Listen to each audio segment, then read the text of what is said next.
कल हम लोग ने माइटोस के बारे में बात करी थी। आज हम बात करने जा रहे हैं लैक्टोज के बारे में। ठीक है, लैक्टोज।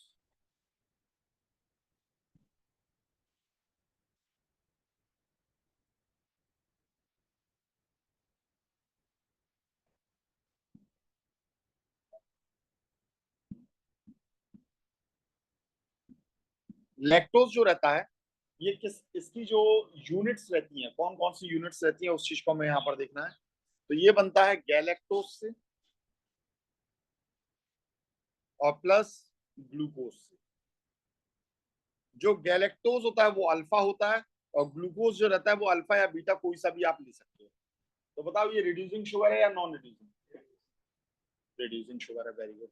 समझ में आ गया रिड्यूसिंग और नॉन रिड्यूसिंग को समझने का।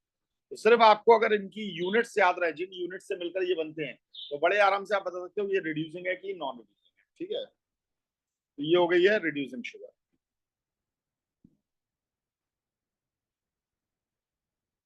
अब गैलेक्टोज क्या होता है इसका, आप ये देखोगे कि इसका स्ट्रक्चर क्या बनता है। ठीक है, हमें ये देखना है इसका स्ट्रक्चर क्या बनता है। तो देखो, ग्लूकोज बनाना आता है ना, CHO, और आपने क्या कर दिया, CH2OH, OH, OH, OH और OH। यही होता है भाई ग्लूकोज। ठीक है, ये ग्लूकोज होता है। और ग्लूकोज में आपको करना ये है कि एक बात याद रखनी, गैलेक्टोज क्या है, तो ये C4 एपीमर है। एपीमर का मतलब क्या होता है? एपीमर का मतलब क्या होता है? एपीमर का मतलब होता है जिसका जो दो कंपाउंड्स हैं आपके, और दो कंपाउंड का पूरा स्ट्रक्चर सेम है, बस किसी एक कार्बन में ओरिएंटेशन बदल गई है। एक कार्बन में ओरिएंटेशन बदल गई है। ठीक है, तो वो कौन सा कार्बन है? तो वो C4 कार्बन है। और C4 कौन सा हो जाएगा? 1, 2, 3 और 4। इसमें आप ओरिएंटेशन चेंज कर दीजिए, बस इस OH को यहां से हटाकर यहां पर लगा दीजिए, ये लगा दीजिए, और ये बन गया गैलेक्टोज। तो देखो, बस आपको ये मालूम हो कि गैलेक्टोज क्या है, C4 एपीमर है ग्लूकोज का, तो बड़े आराम से गैलेक्टोज भी आपको याद रहेगा। ठीक है, और ये एपीमर्स के रिलेशन आपको देखना पड़ेगा यहाँ पर, कौन किसका क्या एपीमर है। ठीक है, चलो भाई, तो ये गैलेक्टोज आपकी समझ में आ गया है। ठीक है, तो अब इसकी हम बनाएंगे यहाँ पर साइक्लिक स्ट्रक्चर। तो ग्लूकोज हम कुछ ऐसे ही बनाते थे। ठीक है भाई, तो कौन सा हमें चाहिए? अल्फा चाहिए। तो अल्फा में OH कहां पर होता है बेटा? कौन सी पोजीशन पर होता है? एक्सियल पोजीशन पर होता है। कहां होता है? एक्सियल। ये हो गई एक्सियल पोजीशन। फिर यहां पर OH कहां रहेगा? ये सब इक्वेटोरियल पर रहेंगे। OH, OH, और ये होता है CH2OH। अब यहाँ फोर्थ कौन सा है?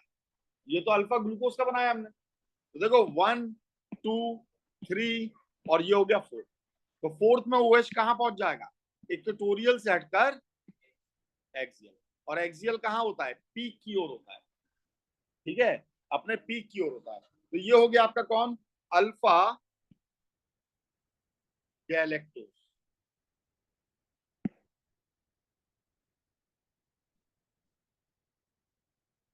और इसको हमें किसके साथ में कंबाइन करना है? कोई सा भी ग्लूकोज ले लीजिए, चाहे अल्फा ले लीजिए, चाहे बीटा ग्लूकोज ले लीजिए, आप कोई सा भी ग्लूकोज आप यहाँ पर। ठीक है, तो ये लगा OH, ये हो गया OH, यहाँ OH है, ये CH2OH है, और यहाँ पर कोई सा भी ले सकते हैं। तो इसका मतलब हमने से किससे लगा लिया? बेबी लाइन से लगा लिया। अब बताओ, फर्स्ट नंबर वाला कार्बन से आपका ये अटैच होगा कि ये फोर्थ नंबर वाले से होगा? फोर्थ वाले से अटैच होगा। ठीक है, क्योंकि यहाँ ये फिक्स नहीं दे रहा है, तो यहाँ से ये इसके साथ में H2O निकाल लेगा। क्या निकाल लेगा? H2O निकाल लेगा। हालांकि हमने ये पूरा ये निकाल दिया, देखो ये निकाल, ये निकल गया आपका H2O। ठीक है, और H2 निकल जाएगा, तो अब इसका स्ट्रक्चर कैसा बनेगा लैक्टोज का? तो बड़े आराम से आप बना सकते हो।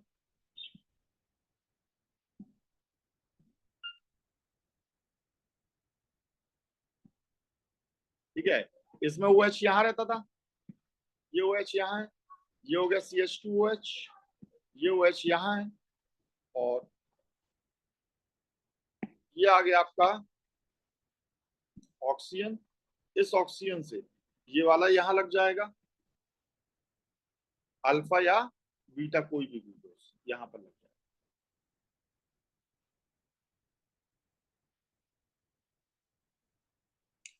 बेबी लाइन से इसे लगा दिया, दिस इज OH, यहाँ OH है, ये हो गया CH2OH। ठीक है, और ये किसका स्ट्रक्चर रहा बेटा? लैक्टोज का। क्लियर है?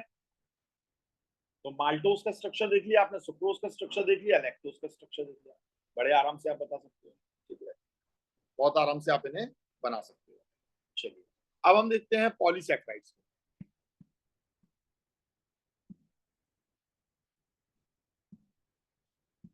पॉलीसैकेराइड्स में कौन कौन से पॉलीसैकेराइड्स होते हैं आपके? तो एक होता है सेलुलोज और दूसरा होता है स्टार्च।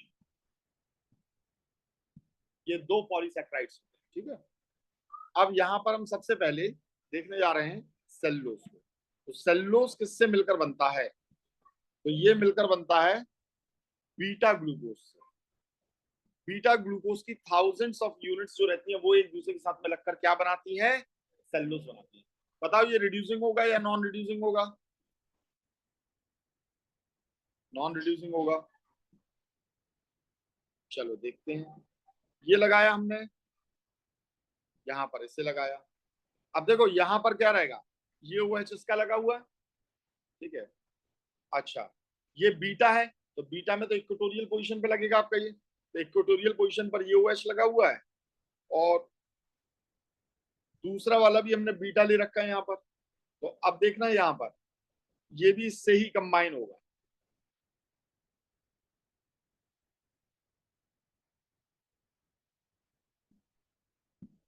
ठीक है, और यहाँ पर ये इसका OH है। ठीक है, और थाउजेंड्स ऑफ यूनिट्स यहाँ पर लग रही हैं, बहुत अच्छे से याद रखिएगा, ये थाउजेंड्स ऑफ यूनिट्स यहाँ पर एक दूसरे से कंबाइन हो रही है।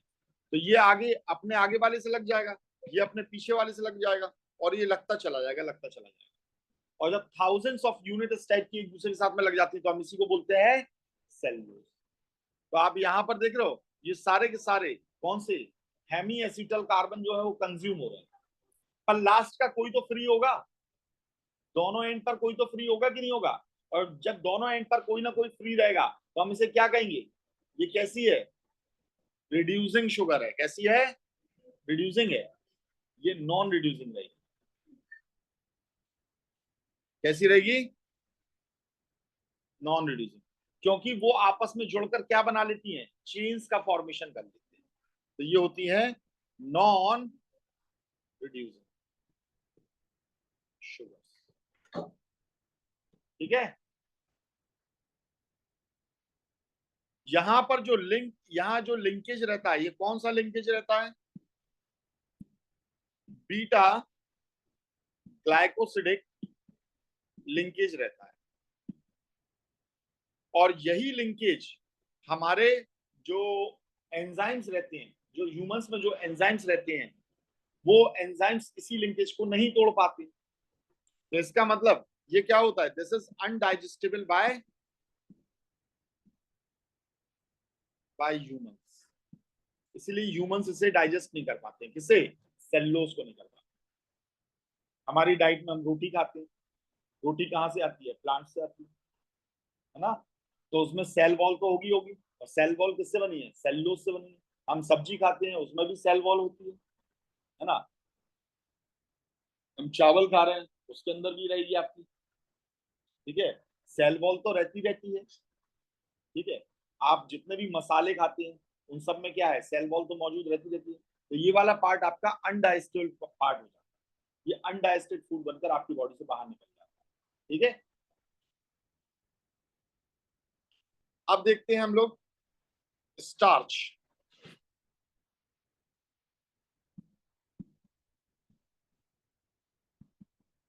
स्टार्च जो रहता है उसमें आपका अल्फा ग्लाइकोज मौजूद रहता है, इसकी थाउजेंड्स ऑफ यूनिट रहती है, और ये डाइजेस्टेबल होता है। दिस इज डाइजेस्टेबल, ठीक है। इसके यानी आपके एंजाइम्स मौजूद रहते हैं। और ये कैसा रहता है, ये भी नॉन रिड्यूसिंग शुगर में आता है, ठीक है। कैसे जुड़ेगा भाई, अब देखो अगर थाउजेंड्स ऑफ यूनिट्स रही, अभी तक तो हम डाइसैक्राइड के बारे में बात कर रहे थे, थाउजेंड्स ऑफ यूनिट रहती हैं, तो हर मॉलिक्यूल का फर्स्ट वाला और फोर्थ वाला एक दूसरे के साथ में लगते जाते हैं। तो जैसे इसका ये ओ है, तो ये किसी ना किसी के साथ में लग जाएगा, और इसका जो ओ है वो आपका दूसरे वाले के फोर्थ वाले के साथ में लग जाएगा। समझ में आ गई बात ऋषिका, नहीं आई? और ये कैसा बॉन्ड बनाता जाएगा, बिल्कुल ऐसे,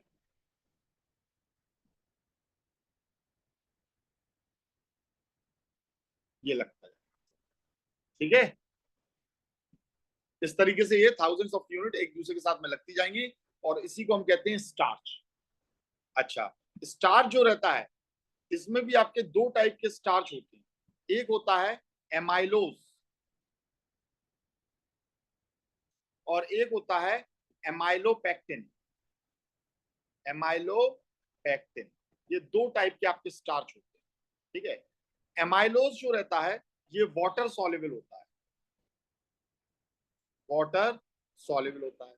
और एमाइलोपेक्टिन जो रहता है ये वाटर इनसॉल्युबल होता है, वाटर में इनसॉल्युबल होता है। याद रखिए दोनों में अंतर क्या होता है।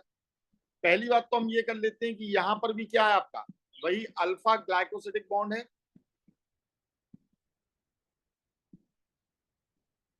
ठीक है भाई।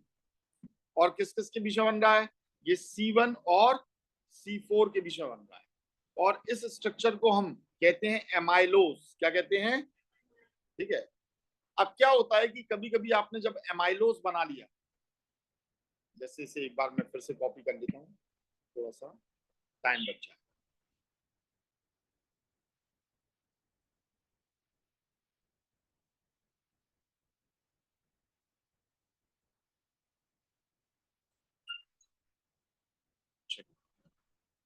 तो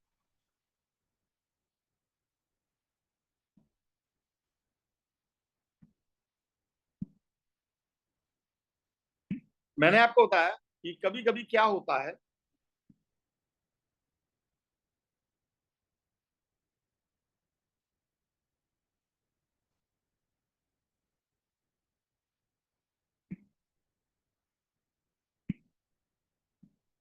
एमाइलोज को हटा दूं,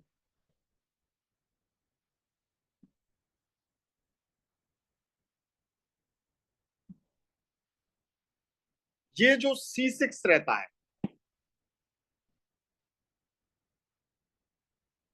ठीक है, ये हो गया C6 कार्बन। ये जो C6 कार्बन है, इस पर भी कभी कभी क्या होता है, कुछ एक ब्रांचिंग आ जाती है इसकी।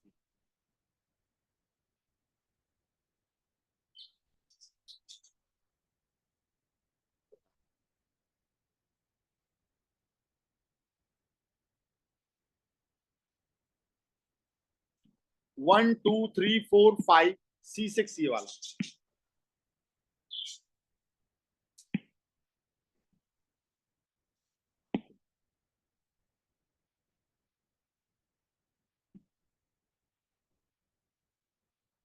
ये जो C6 रहता है, ये वाला जो कार्बन रहता है, ठीक है, इस पर कभी कभी क्या आ जाती है, साइड चेन्स भी लग जाती है, ठीक है। इस पर क्या होता है, साइड चेन्स लग जाती है, और जब साइड चेन्स लग जाती हैं तो हम इसे बोलते हैं एमाइलोपेक्टिन,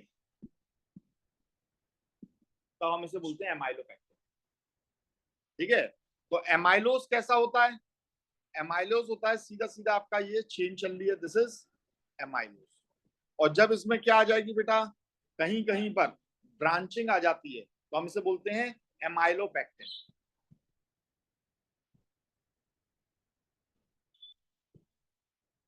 समझ में आ गई बात, क्लियर है। एमाइलोपेक्टिन वाटर इंसॉल्युबल होता है, और एमाइलोज जो रहता है वो वाटर सॉल्युबल होता है, ठीक है। अब स्टार्च का टेस्ट वगैरह तो आपने पढ़ा ही होगा, अपने 10th की क्लास में भी 9th की क्लास में भी आपने पढ़ा होगा स्टार्च का हम कैसा टेस्ट करते हैं, आयोडीन के साथ में करते हैं। ठीक है, तो ये एक ब्लू कॉम्प्लेक्स का फॉर्मेशन करता है, तो इतनी सी बात आपकी नॉलेज में होना चाहिए। आयोडीन के साथ में वो नहीं होता था, वो पुराने पत्ते रखे रहते थे, सूखे हुए पत्ते होते थे, कुछ ताजे पत्ते होते थे, सूखे पत्ते में स्टार्च खत्म हो जाता था, तो वो ब्लू कॉम्प्लेक्स का फॉर्मेशन नहीं करता था, है ना। और हाँ, ठीक है, तो ये हमारा यहाँ पर निपटा है। तो ये हमारे पॉलीसेक्राइड्स भी निपट गए हैं। ठीक है, हमने क्या किया है, हमने यहाँ पर मोनोसेक्राइड किया है, डाइसेक्राइड किया, उनके स्ट्रक्चर्स को देखा है और पॉलीसेक्राइड्स को देखा है। अब हमारा स्टार्ट होने जा रहा है अमीनो एसिड्स। नेक्स्ट है हमारा अमीनो एसिड्स, पॉलीपेप्टाइड्स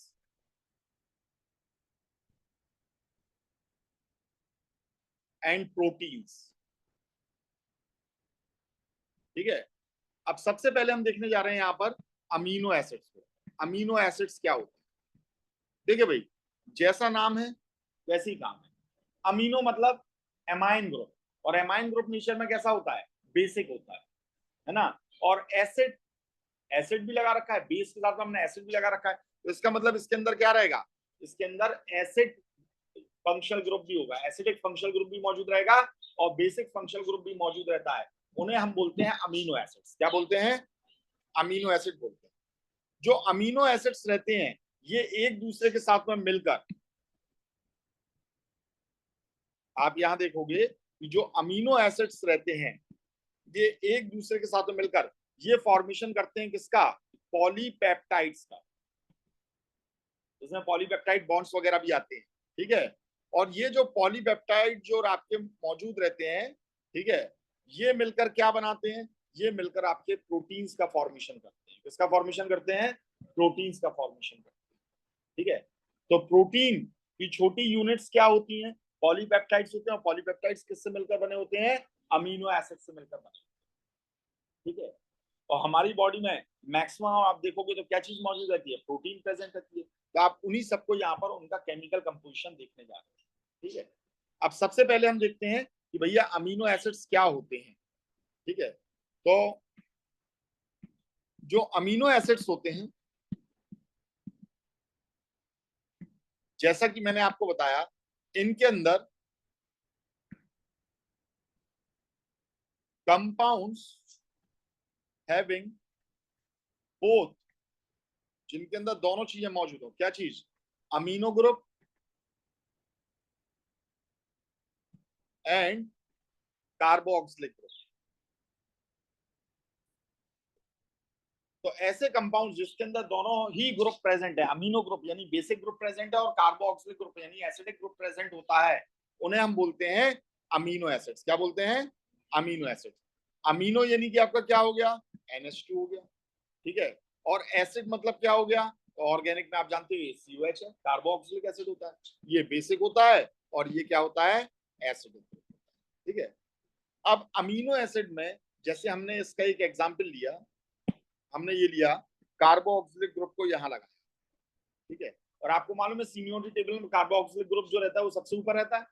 ठीक है, अब इसके बगल में हमने एक कार्बन लगाया CH2, एक और कार्बन लगाया CH2, एक और कार्बन लगाया CH2, एक और कार्बन लगाया CH3। ठीक है, जस्ट बगल वाले कार्बन को हम क्या कहते हैं बेटा, अल्फा कार्बन। इसे क्या कहते हैं, बीटा। इसे क्या कहते हैं, गामा। इसे क्या कहते हैं, डेल्टा। ठीक है, अब ये NH2 कहां पर मौजूद है, जैसे सपोज करो अगर ये NH2 बीटा पोजीशन पर मौजूद रहेगा, किस पर प्रेजेंट रहेगा, बीटा पोजीशन पर अगर आपका ये प्रेजेंट रहेगा, कौन, NH2 ग्रुप। ठीक है, तो हम इसे बोलेंगे बीटा अमीनो एसिड। क्या बोलेंगे, बीटा अमीनो एसिड बोलेंगे, ये अगर आपका NH2 यहाँ प्रेजेंट।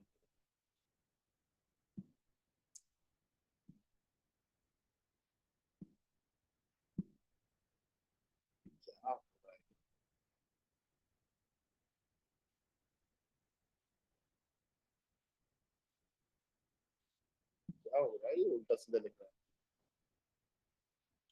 Beta amino acid.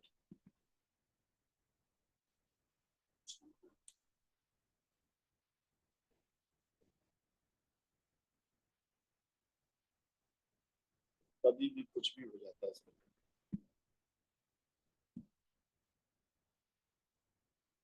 हे भगवान,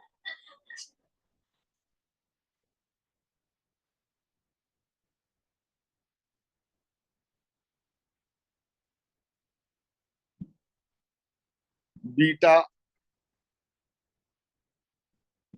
अमीनो एसिड, ठीक है भाई। अगर ये अल्फा पे लग जाएगा तो अल्फा अमीनो एसिड, ठीक है, बात समझ आ रही है। गामा पे लग रहा है, गामा अमीनो एसिड। इस टाइप से आपके अलग अलग अमीनो एसिड्स होते हैं। तो हमारी जो प्रोटीन्स रहती हैं,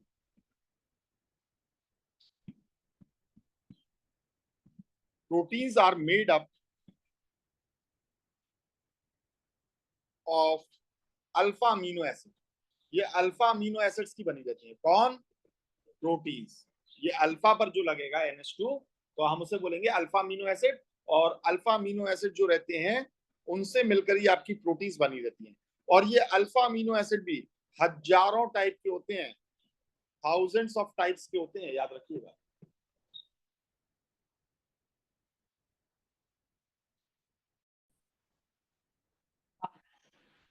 तो थाउजेंड्स ऑफ टाइप्स के अमीनो एसिड्स होते हैं, जैसा कि हमने आपको बताया।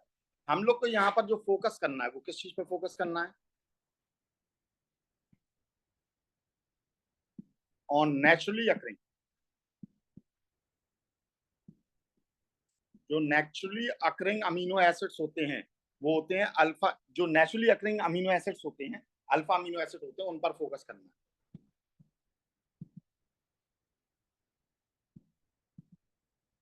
और ये सिर्फ कितने होते हैं? 20 टाइप के होते हैं, ठीक है, 20 टाइप के होते हैं आपके। देखें भाई, इनके अगर जनरल फॉर्मूले के बारे में बात करें, तो वो क्या होता है? वो होता है COH, क्योंकि अल्फा अमीनो एसिड है, तो ये अल्फा वाले पर ही हमने क्या लगा दिया? NH2। ये तो बिल्कुल एज इट इज रहेगा। बस यहाँ ऊपर ये जो G ग्रुप है, ये आपका अलग अलग हो जाएगा। और इधर पर हमने क्या लगा दिया? हाइड्रोजन लगा दिया। ये जनरल फॉर्मूला है किसका? अल्फा अमीनो एसिड का। This is general formula of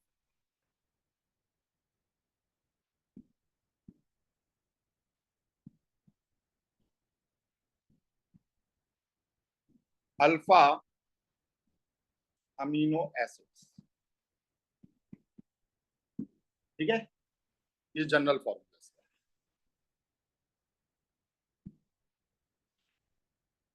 जैसे इसके सबसे पहले example,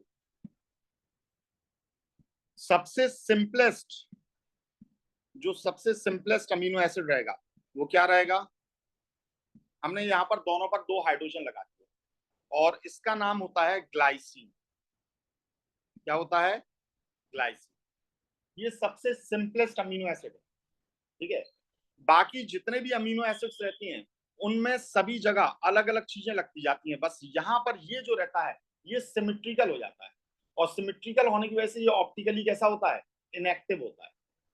this alone is optically inactive. या हम ये कह सकते हैं कि इसमें आपका ये कायरल कार्बन नहीं है, ये कायरल कार्बन नहीं, ठीक है। क्योंकि इसमें क्या आ गए? 2 हाइड्रोजन, यानी कि 2 बॉन्ड आपके कैसे आ गए? सेम आ गए, सेम बॉन्ड आ गए यहाँ पर, ठीक है। अब यहाँ पर अगला COH ग्रुप लगाया, ये लगाया हमने NH2 ग्रुप लगाया, यहाँ पर एक लगा दिया CH3, एक लगा दिया हाइड्रोजन, और इसे हम बोलते हैं एलानाइन। ये अगला हो गया, ठीक है, एलानाइन हो गया। अब ऐसे ही एक होता है फिनाइल एलानाइन।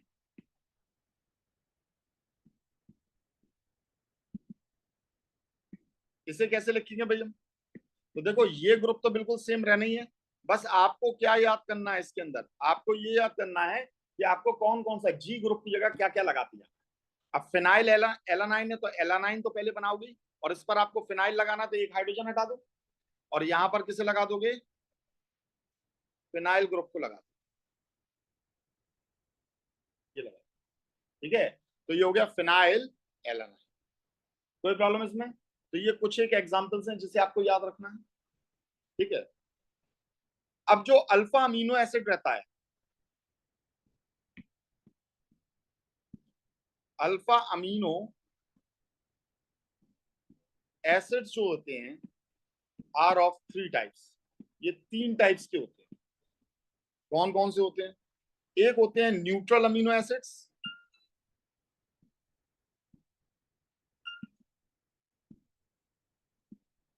एक होते हैं एसिडिक अमीनो एसिड, और एक हो जाते हैं basic amino acid.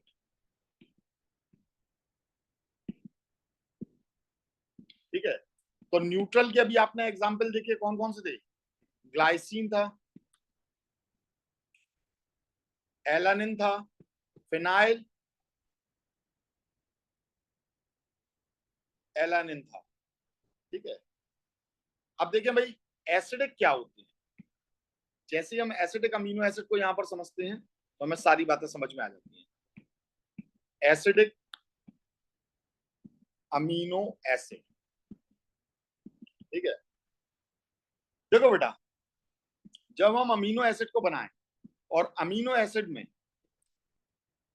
Basic group एक ही हो, बेसिक ग्रुप एक ही हो, लेकिन एसिडिक ग्रुप कितने हो जाएं? 2 हो जाएं, 2 से ज्यादा हो जाएं। ठीक है, तो हम इसे क्या कहेंगे? हम इसे कहेंगे एसिडिक अमीनो एसिड। तो हमने ये लगा दिया CH2, यहां लगा दिया CH2, और इस पर लगा दिया COH।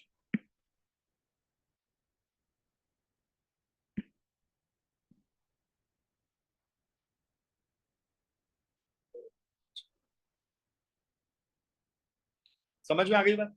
तो यहां पर क्या हो गया बेटा, दो दो एसिडिक ग्रुप आ गए। ठीक है, और जब दो दो एसिडिक ग्रुप आ गए हैं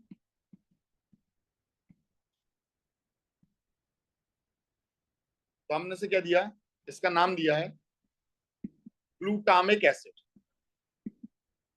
ग्लूटामिक एसिड।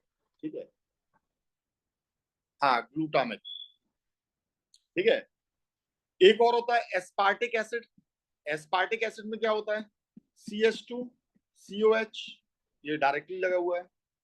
COH ग्रुप यहाँ तो लगा ही लगा है, इस पर आपका ये NH2 ग्रुप लगा हुआ है, यहाँ पर क्या लगा हुआ है? आपका हाइड्रोजन, ये कार्बन दर्ज करके लगा,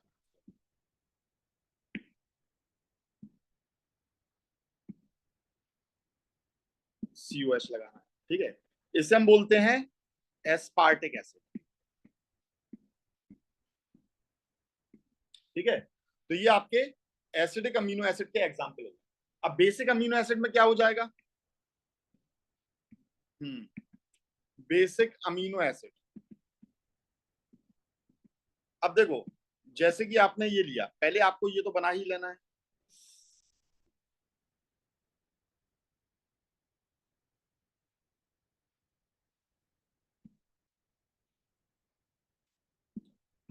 C डबल बॉन्ड OH, यहां पर आपने क्या लगाया भाई? NH2, ये लगा H, यहां पर हो जाता है CH2 CH2 CH2 CH2, और ये लगा दिया NH2। इस अमीनो एसिड का नाम है लाइसीन, और यहां पर दो दो आपके क्या हो गए बेटा? बेसिक ग्रुप हो गए। ठीक है, तो ये बेसिक अमीनो एसिड बना है। ठीक है, अब देखो यहाँ एक और टर्मिनोलॉजी आ जाती है, तो एसिडिक बेसिक और न्यूट्रल समझ में आ गए। बेसिक का कम से कम आप एक याद रखिए, लाइसिन। एसिडिक के एक आध दो याद रख लीजिए, ग्लूटामिक हो गया आपका, एस्पार्टिक हो गया। ठीक है, और 3 तो वो हो ही गए थे आपके, एलानाइन फिनाइल एलानाइन था। और जो सबसे सिंपल था वो था आपका ग्लाइसिन, ये न्यूट्रल अमीनो एसिड थे। अब यहीं पर एक और वर्ड आता है जिसे हम बोलते हैं ज्वेटराइन। ज्वेटराइन क्या होता है? ज्वेटराइन स्ट्रक्चर ऑफ अमीनो एसिड।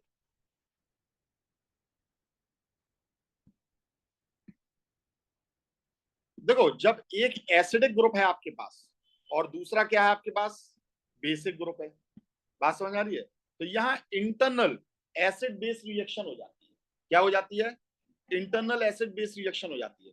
यहाँ का H प्लस निकलकर इसके पास चला आता है। एसिड है, एसिड अपना क्या करेगा? H प्लस देगा, और ये H प्लस कौन ले लेगा? बेस ले लेगा।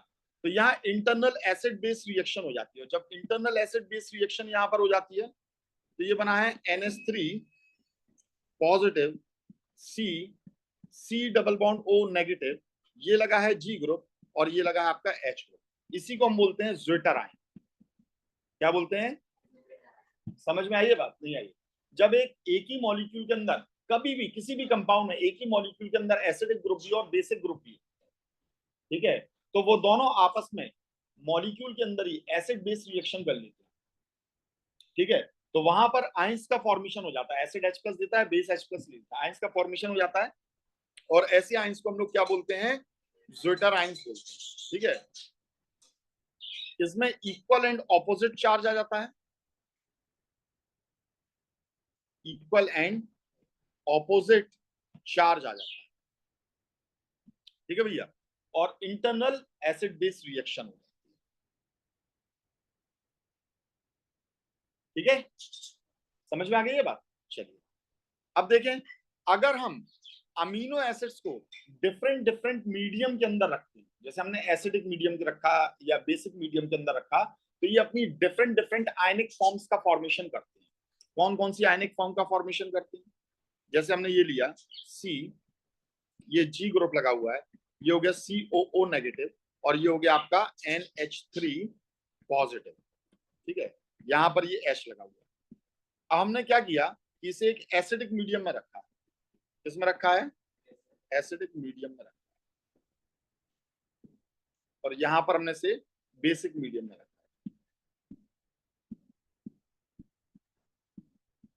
ठीक है, तो क्या हो जाएगा यहां पर एड 1H प्लस। अब एसिडिक मीडियम में रखा है तो एसिडिक मीडियम क्या करेगा? H प्लस देगा, और ये H प्लस कहां पर जाकर लगेगा बेटा? CO नेगेटिव पर लगेगा, तो ये क्या बन जाएगा? COOH बन जाएगा, ये H है, और यहां पर कौन रह गया? NH3 पॉजिटिव, ठीक है, तो यहां पर पॉजिटिव फॉर्म आ जाएगी, यानी कैटायनिक फॉर्म आ जाएगी। कौन सी फॉर्म आ जाएगी? कैटायनिक फॉर्म आ जाएगी, ठीक है, और अगर हमने बेसिक मीडियम में रखा तो ये क्या करेगा? हा?